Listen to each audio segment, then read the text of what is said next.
when people have heart attacks, and in some places here in the States, magnesium is utilized when you get someone coming in having a heart attack, because magnesium is a vasorelaxer. So in an emergency, they'll give an infusion of magnesium, brings the blood pressure down, rather than using the drugs or medications. Options. What I seek to do here is to give you options to discuss with your healthcare professional. Okay? Vitamin C increases vascular flexibility. Vitamin C deficiency, you get hardening of the arteries. When the arteries harden, the blood pressure goes up. So the vitamin C with bioflavonoids keeps the vascular system very flexible and very pliable. A multivitamin, high in B vitamins and antioxidants, helps with vascular health and vascular repair. We know that folic acid studies, trimethylglycine studies, B vitamins help maintain vascular integrity. Fish oils, flax oil, we talked about some of the foods that can help with keeping inflammation down, increasing circulation. With fish and flax oil, there's over 60 studies that support it lowering of blood pressure. And in the customers that I see coming in the door, the range I see in lowering blood pressure is between 10 and some 40 points with just fish oils and magnesium combinations and keeping a potassium-rich diet. So, vitamin E lessens the chances of a heart attack by at least 40%. In diabetics and some other studies, it was even higher than that, because vitamin E helps reduce clotting and it slightly thins the blood. Lecithin is a fat emulsifier. It goes in the vascular system. It picks up all those cholesterol buildups, that fat triglyceride stuff. It removes it out of the body, gets it gone, lowering the blood pressure. Garlic and onions, either in supplementation form or in eating. The studies that I saw ranged in a 5 to 10% reduction in blood pressure. See, this list is just going on and on of options that you have that you can discuss with your healthcare professional. Greens, chlorella, spinach, anything that's green, alkalize the blood. We don't know exactly oftentimes the action of products like chlorella, which is a superfood green that comes from the ocean. And then there's blue-green algae, which is from regular water, non-salt water. Lowers blood pressure. I have people coming into my store reporting anywhere from 15 to 20 points drop in their blood pressure just by adding some additional chlorella. Hawthorn increases left ventricle output, so it helps the heart push out the blood a little bit better, lowering blood pressure. CoQ10. Most 39% of people who have high blood pressure are CoQ10 deficient. So, study 4 to 12 weeks showed a lowering of blood pressure by 10%. L-arginine, an amino acid, actually used for male circulation as well, increases nitric oxide, relaxes the vascular system, lowers the blood pressure. Grapeseed, pycnogenol, lycamato, L-carnitine, these are all supplements that showed at least a 10% reduction in double-blind placebo studies. And these double-blind placebo studies, most of which are performed by universities, not pharmaceutical-backed research. When you look for your research, we want to look to university studies, independent studies, National Health Institute studies, not pharmaceutical studies. We don't want biased, we want independent research. Nattokinase, to conclude, this particular product was found to be more effective than any other anticoagulant drug on the market when utilized in Japanese hospitals. Mind you, I say Japanese hospitals, not United States. What nattokinase does is it eats fibrin. It prevents fibrin buildup. It breaks up blood clots that form. And these embolisms, they go to the lungs and the heart, and you end up with heart attack, stroke, kidney failure. So a simple product from food called natto, and we ourselves from ingesting various foods have nattokinase, but most of our foods don't tend to be natto-rich, showed a 10% reduction in blood pressure, dilation of the blood vessels, and a breakdown of these clotting factors, or these clots, that can contribute to heart attack and stroke and kidney failure. I hope this gives you some information in which you can do some additional research and have discussions with your healthcare professional. Next, we'd like to move on to our fitness portion of the show.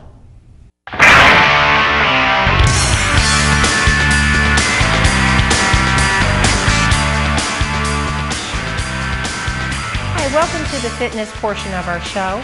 Today I'd like to show you a couple of stretches that I think could be helpful either prior to starting exercise, once the body is warmed up. You never want to stretch the body without it being warmed up. So a few minutes of running, jogging, something, calisthenics, to warm the body up before stretching. And then stretching after a workout is always a really good idea as well. And then plus two, when we get those, or those who do get quadricep or hamstring cramps, I hope that maybe this stretch may help with some of that cramping as well. First, I'd like to show you a quadricep stretch, and that's the section of muscle right in the front here.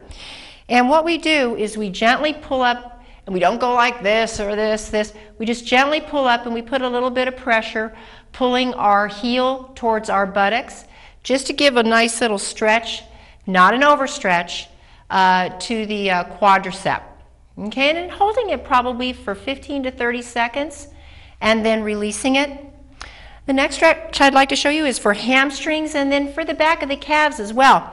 What you do is you angle your foot upward in that kind of motion, and then you slightly bend over to get a good full stretch on the back of that hamstring, the buttocks. You can feel it on your calf, holding it for about 15 to 30 seconds.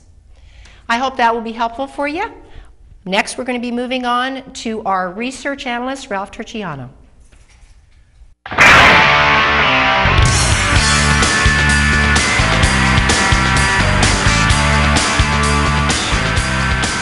Hi, welcome to the research portion of our show. And Ralph Turchiano will be giving us the latest, greatest research available within the last 30 days. Ralph? Hi, thank you for the intro. Yeah, recently Tufts University researchers did a small study on the vitamin B6 content of blood levels of about 7,800 people. What they discovered was basically that at least 25% of those individuals were severely deficient in the vitamin B6. Ironically, 11% of those were even supplement users. However, even more disconcerting was this. Among women using contraceptives that were not taking a multivitamin, 75% were severely deficient in B6. What that means is this. Well, as you may say, what does B6 mean to me? Well, some signs of deficiency of B6 are this: impaired antibody production, lowered immunity, anemia, nerve damage, vascular damage, dandruff, eczema, psoriasis, mouth sores, depression, and anxiety, especially since B6 is responsible, or partly responsible, for the production of serotonin and dopamine. So it plays kind of a huge role in quite a number of functions. However, according to the National Institute of Health, after reviewing the study, came out to say vitamin B6 deficiencies in the United States are rare, countering the researchers from Tufts University, which also said too that the 2 milligrams per day of B6, by the way, everyone in the study was getting the RDA of B6, was still showing deficiency, and they're recommending raising it to 6 milligrams, at least 3 times what the government is recommending. After that, there was some benefit to growing up on the farm. In fact, this may explain a lot as we move from our agricultural society to an industrial society. They discovered pregnant women who spent a little bit of time on the farm, had children, which had greatly reduced number of allergies. They found out that living on the farm, even for a short period of time, in their words, act to suppress immune responses and thereby maintain immune system balance to contribute to a healthy immune development.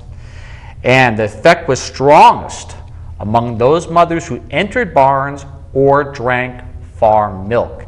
Keep in mind that was non-pasteurized, non-homogenized, raw milk is what they meant by farm milk. But pretty interesting. After that, Going back, a few researchers tried to figure out why some of these incense we use during religious ceremonies actually help balance out the mood. Well, one of them, especially from Johns Hopkins and the Hebrew University in Jerusalem, discovered that burning frankincense, or boswellia, but in their words, activates poorly understood ion channels in the brain to alleviate anxiety or depression. According to them, though, this suggests a whole new class of depression and anxiety drugs may be right under our noses. Obviously, if you can just go out and buy frankincense, use it yourself, it may not be a bad option to try before using other more drastic measures. In fact, in the study, they pointed out that 40 million Americans to this day suffer from anxiety-related disorders. In my opinion, they should start making car fresheners out of frankincense to help with the gas pump problems. $4 a gallon. All right, after that, UCSD researchers show a link between vitamin D status and breast cancer. You cannot hear enough about vitamin D. They found out this was the first global study, looked at everybody, took into account diet, the whole lineup. They found out that people with the highest vitamin D levels had the lowest breast cancer rates. They're trying to draw a direct connection, but also at the same time, too, they're bringing out the sun was important more than anything else. Reiterating an old story from 2004, which after 30 years of research and over 200 peer-reviewed journal studies, especially with the Lancet, New England Journal of Medicine, the Journal of American Medical Association, there was a researcher called Dr. Mike Hollick, a professor in medicine, physiology, biophysics at the Boston University School of Medicine, was challenging the fact for years that we use sunscreen and fear the sun too much. He says there's important medical consequences of this continuing rhetorical campaign of fear and exaggerated claims.